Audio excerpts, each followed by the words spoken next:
Okay, guys, this is going to be my review for the movie Up in the Air.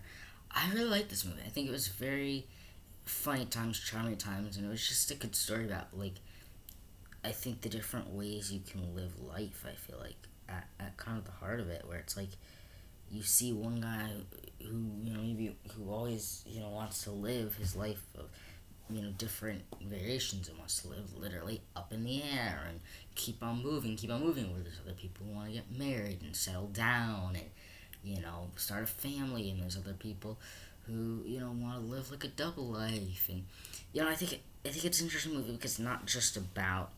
I think maybe the idea is that it's not just about obvious things, obvious life choices. You see these variety of characters who are very different with how they choose to live their life, so that because we see all these um, sometimes when we see these different um, characters interact, it's interesting because they all have different ideologies of life. Whether you're talking about our three main leads that all are different, have different perspectives, and you know, and I think that's true. But also just the great, not only having these great characters and great messages, it's the story. I think it's funny at times.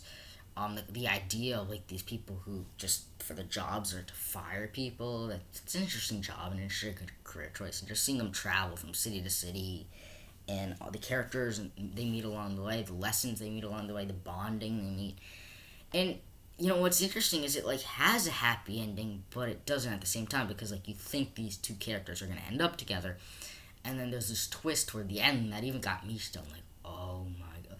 And it's not like a crazy twist, just that she was married with kids, and you kind of feel bad for the guy, and that he finally was willing to live down his life, and they never end up getting back together by the end of the movie, and it's like, but at the same time, that's what makes it realistic and grounded, and it spreads that message of, you know, I think maybe that he almost learned his lesson.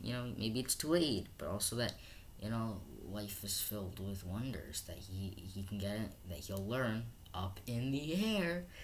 So it's kind of the whole message goes forward, and the chemistry between all these three characters, regardless of who you're talking about, is great, and has a great cast, obviously, and so yeah, I really liked it. It was just a nice movie that I really liked. Anyways, stay tuned for more videos coming right at you.